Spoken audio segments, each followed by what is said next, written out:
What I'm about to do is going to humiliate and destroy my wife Charlene and her little lover boy. She should know that I will not tolerate a cheating wife. As we approached my house, my plan was about to be set in motion. It was going to be a rough afternoon for Charlene and Howard. You just don't fuck with Bubba. Let me back up and get you caught up on how we got to this situation. My name is Bubba Clarence Jones. Everyone calls me Bubba, at least they better. Anyone calls me Clarence? Well, let's just say everyone knows better. Charlene is my wife of 20 years. We are both 42 years old and have been together since we were 12. We have never had a date with anyone else but each other.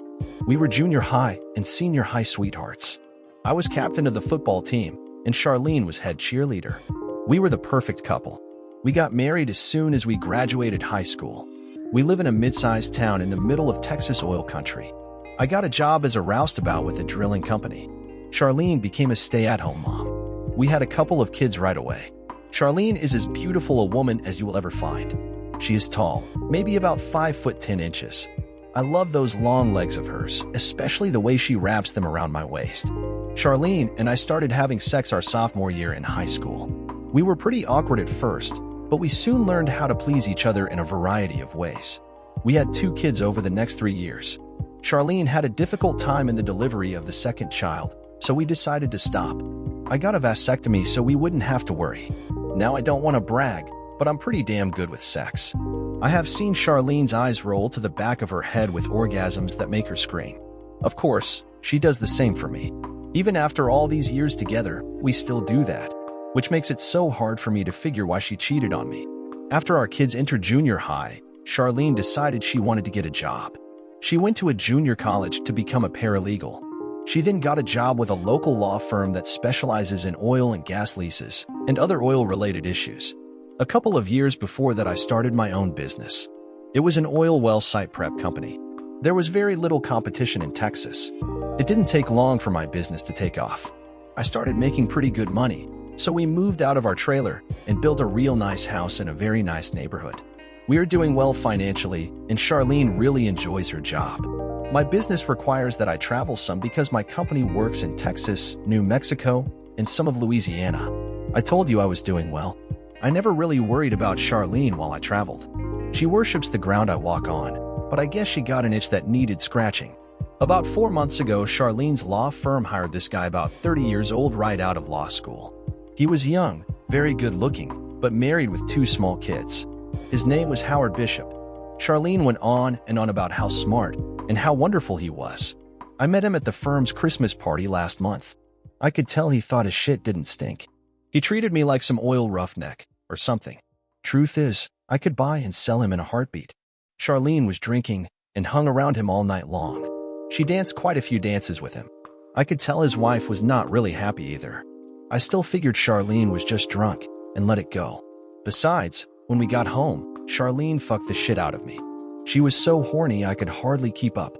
But of course, I did. I asked her if she had the hots for this young lawyer. She just laughed and told me I was crazy. The only man she had the hots for was me. She said, "Bubba, you're the only man I have ever had or will ever need. Besides, I know you would never cheat on me, and you would not put up with me cheating on you." It was about 2.5 weeks ago, while I was out of town at a job site, that I got a call from one of workers from the shop. "Bubba, this is Earl. I'm in the alley in back of your house, and there is this fancy BMW car parked near your house. You didn't buy a BMW, did you, Bubba?" "Hell, no, Earl. Have you ever known me to drive anything but a damn pickup truck?" "No, I didn't think so, Bubba. The car sure looks like it could be at your house. If Charlene has a girlfriend over, why did she have her park in back? It looks a little fishy, Bubba," Earl said. "Earl, what color is the car?" "It's red, Bubba." "Wait a minute. I think I remember that new lawyer driving away from the party in a red car." "Earl, I want you to park where he won't notice you and see if a guy comes out of my house to that car. Call me back when you find out something." Earl did as I instructed and used a pair of binoculars so he could see the back door to my house. It was about 45 minutes later when Earl called back. "Bubba, I hate to tell you this, but a fancy-looking young guy came out your back door. I could make out Charlene standing just inside the door. Bubba, she was wearing her robe, and it's the middle of the afternoon. That fucking bitch.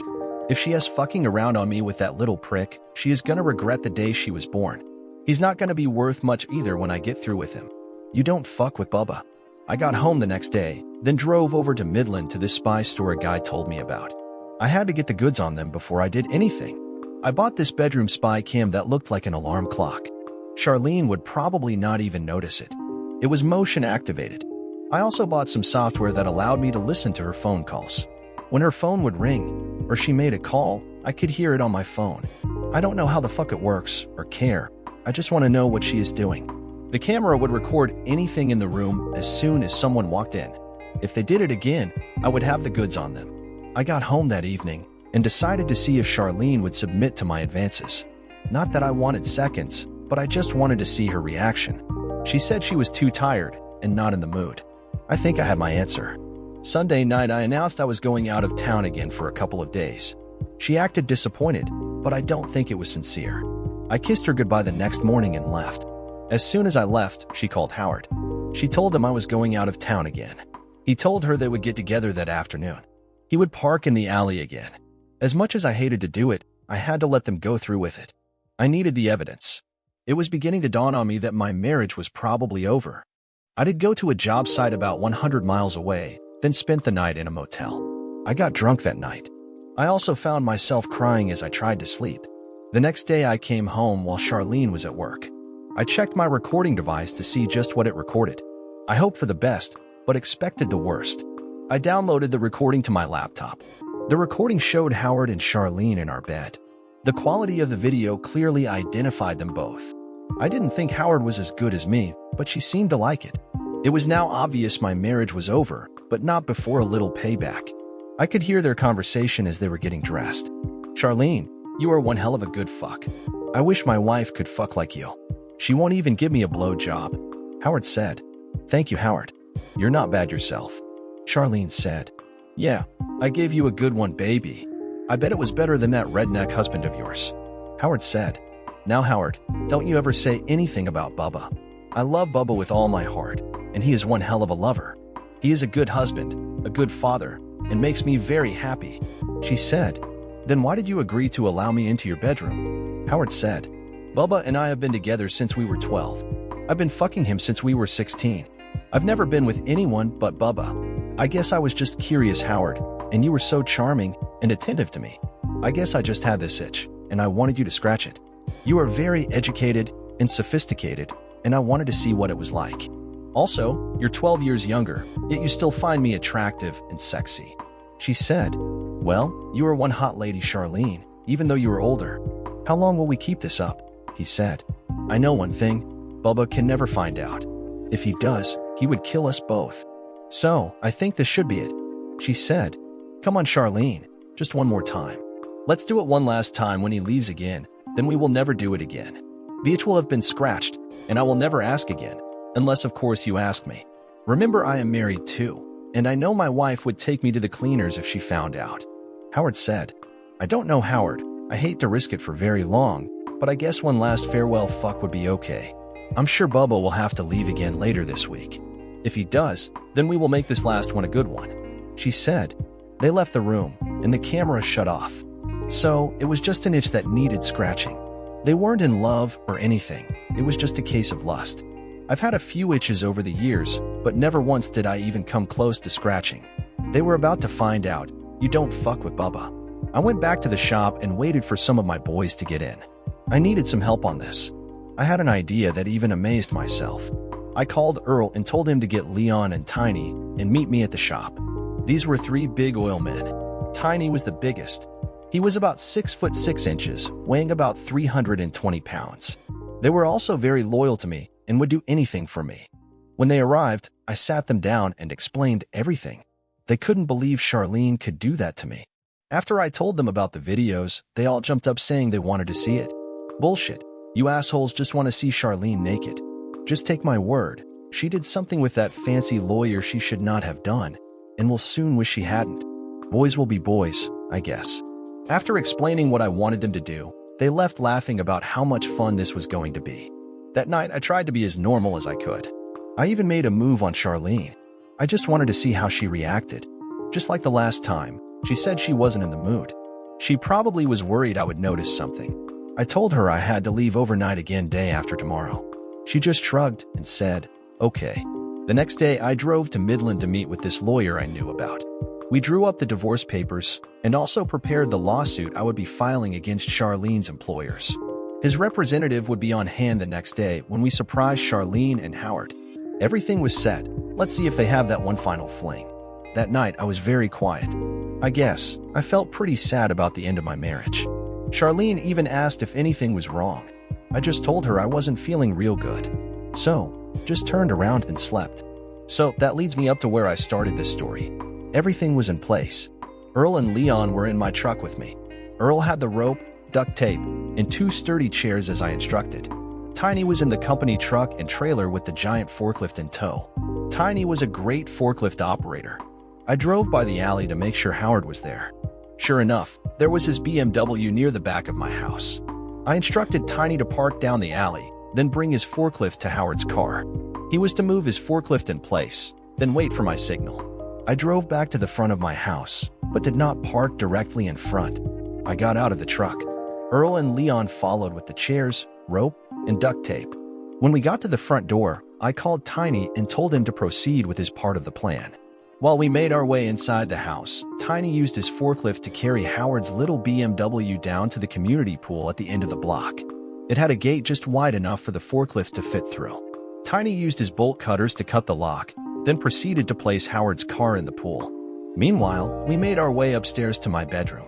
As we approached, we could hear noises coming from inside the room. As I peeked through the half-closed door, I saw Charlene riding Howard cowgirl style. I had caught them right smack dab in the middle of fucking. I motioned to Earl and Leon to get Howard first. They were to tie him to the chair, then duct tape his mouth. After Howard was secure, Charlene would be next. We burst into the room yelling. Charlene screamed, "Bubba? Oh God, no. Baby, I can explain. Bubba, I am so sorry. Please don't hurt Howard." They tied Howard up as I instructed. Then they tied Charlene to the other chair, but did not tape her mouth. I knew they were staring at my naked wife, but what the hell, she won't be my wife much longer. They took Howard down to the back of my truck and set him up in the pickup bed. Then they secured his chair to the headache rack. I pulled up a chair and sat down in front of Charlene. She was crying and kept saying, "Bubba, I'm so sorry. I did a stupid thing, and I'm so sorry." Charlene, I just want to know why. Am I a bad husband? Am I a bad lover? Why would you do this to me, to us, and to our family? I asked with tears rolling down my cheeks. Bubba, I know this looks bad, but I still love you so much. Howard was just a little fling that meant nothing. This was the last time we were going to get together, I swear. I was just curious about what someone like him would be like in bed. He made me feel good about myself, but he is nowhere near the lover you are. It may have just been a little fling to you, Charlene, but you have hurt me pretty bad. We've been together a long time, and you had to go ruin everything for a little fling. I said, "No, Bubba, you have to forgive me. I will do anything. It was just an itch I needed to scratch. I'm sorry you found out. I never wanted to hurt you." She said, "Charlene, I've had an itch every now and then, but I didn't scratch. I have always been faithful to you. I have always worshipped the ground you walk on. Then you go fuck some younger, smooth-talking lawyer and in our own bed. I'm sorry, Charlene, but this is unforgivable." I could see Earl and Leon waiting outside the door. Charlene was still crying and pleading with me as I put the duct tape on her mouth. We carried her downstairs and placed her in the back of the truck next to Howard. I secured her to the headache rack, then looked at Howard. I could tell he was scared shitless. There were tears rolling down his cheeks from fear. I said to both of them, "You are about to experience some of the humiliation I feel right now. I don't know if you ever read or saw the movie, The Scarlet Letter, but you are about to experience it firsthand." I looked right at Howard and said, "You should know better than to fuck another man's wife. I don't think you will ever do it again after today." I placed a sign around both of their necks. His said, "I cheated on my wife." Hers said, "I cheated on my husband." I put a big sign on both sides of the truck. It said, "Adulterers." It was painted in red. We drove downtown, and as we drove around, I started honking. People were pointing, some looked horrified, others were laughing, and some were disgusted by the display. We pulled up to the law firm offices Howard and Charlene worked at. I honked until several people came out, including the senior partner. I got out of my truck and walked over to him. "I thought you might like to see what 2 of your employees were doing this afternoon during their lunch break." At the same time, the representative of the law firm I hired walked over and served him with my lawsuit. He then walked over and served Charlene with divorce papers. Of course, she was tied up, so I untied one arm so she could accept them. I then tied it back and told Charlene I would hold them until we got to her parents' house. She went nuts, shaking her head and trying to get me to let her go. The senior partner walked over to Howard and Charlene and yelled, "You're fired." We then drove to Howard's house. You should have seen the look on his face when we pulled in. I got out of the truck and walked to the door. When his wife answered, I explained everything and handed her a copy of the video. There were 2 small children behind her. I really felt sorry for her, but she needed to see her husband for what he was.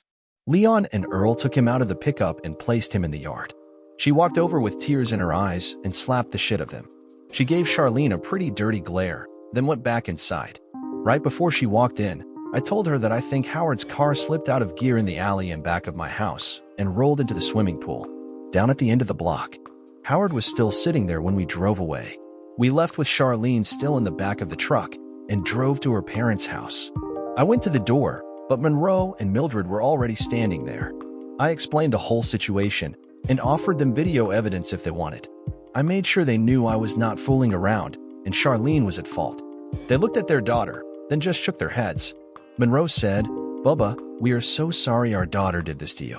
You have been a good husband to her and a great son-in-law to us. Is there any way that you might possibly forgive Charlene? I know she still loves you." "Sorry, Monroe. There is no way I could ever trust her again. I have tried to be as good a husband as a man can be for her, and this is how she repays me. I watched her on video have sex with Howard in our own bed. Then I catch them red-handed in our own bed. No, I can never forgive that."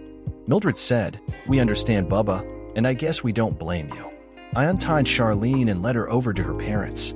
I took the tape off her mouth, and she said, "Please, Bubba, I am so sorry. I promise I will never do anything like that ever again." I realize now just how stupid it was, and for nothing really. He wasn't near as good a lover as you. I will do anything if you will just give me another chance. She was begging. She did look cute standing there naked, pleading with me to take her back. I almost gave in, but then remembered, you don't fuck with Bubba. "Sorry, Charlene. I just can't. I'm leaving you here with your parents. You can come get all your stuff from the house tomorrow when I'm at work. I will be in touch about the divorce. I will split everything with you, but I keep all my business. Don't try to contest anything or that video will go viral." I left Charlene with her parents. She accepted everything in the divorce petition. I kept the house and Charlene stayed with her parents.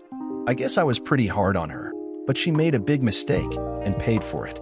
I eventually dropped the lawsuit against her employer. I just didn't want to mess with it. I was mainly trying to make a point. 1 year later, I really began to miss Charlene. I had gotten over all my anger and humiliation. I didn't really date anyone, and I really wasn't interested. I had gotten laid a few times, but nothing meaningful. Mostly it was on out-of-town business trips and was one-night stands. Mildred called me up and wanted to have lunch and talk. I agreed because I wanted to find out about Charlene. It had been a long time since I even talked to her, and when I did, all she wanted to do was apologize. Mildred told me that Charlene was still living with them. She had found a new job with a couple lawyers in a nearby town. It was a couple of old men who needed a good paralegal. She loved the new job. Mildred told me Charlene refused to even date anyone. She had people asking her out all the time, but she refused. She was still hoping I might want her back someday. I told Mildred about how I missed Charlene and have forgiven her. It took me a while, but I finally came to grips with everything. I told her, "Now, Mildred, I am not promising anything, but I would like to call Charlene and maybe get together for a drink or something." I never actually gave her much of a chance to talk after I caught them. I was just too angry and hurt by what she did. "Bubba, that would be great if you could just sit down with her and listen to what she wants to tell you. She knows she made a huge mistake, and she paid a price for it." "Okay, Mildred, I think I finally can sit down and hear her out. I will give her a call." I called Charlene that afternoon and set up a time to meet with her that evening at a local bar we always used to go to. Charlene was pretty excited. Mildred called me a little later to thank me and tell me how excited Charlene felt about finally getting together with me.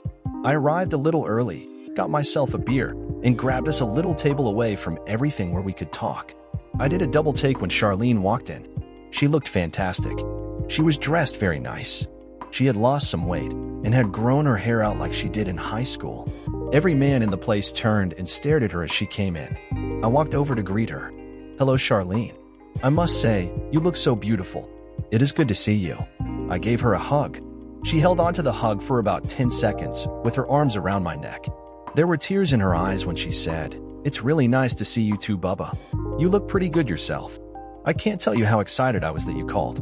We made small talk for a few minutes, then Charlene said, "Bubba, I have spent the past year trying to figure out why I did what I did. I have no excuses, and I have accepted responsibility for what I did. You don't know how many nights I have cried myself asleep because of the pain and humiliation I caused our family, and the fact that I lost the man I love most in my life. I had no feelings for Howard. Yes, he was a smooth talker. He told me things I like to hear. I'm convinced he did manipulate me in a way I will never understand." She was crying a little bit now, so she stopped to get a Kleenex out of her purse. She went on, "I love you, Bubba, more than anything in this world. I would give anything to turn back the clock. I know the kids were pretty mad at me at first, but they soon realized how I regretted my mistake and have forgiven me. I think what I need most is to hear you say that you can forgive me. If you can, then I will step aside and let you move on with your life." You're right, Charlene. I was humiliated, and I was so hurt by what you did. It's hard to watch a video of the woman you love so much for so long fucking another man. I was also mad at you, which is why I punished the both of you the way I did. I'm sorry for that. It was probably a little over the top. I took a drink of beer and went on. I was finally able to come to grips with everything and realize that I could forgive you. I still love you, but I can never trust you. I can still see you with that guy in my nightmares. She was still crying and held my hand. I took her hand in mine and told her, "I really want to get back with you, but in another lifetime, and I wish that you remained faithful to me then." Tears were rolling down my eyes by now. I got up and walked out.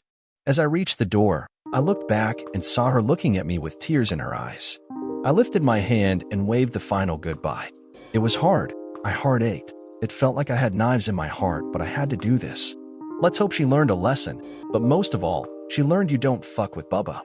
Dear listener, if you have reached this far, please click on the subscribe button. It will be a great help.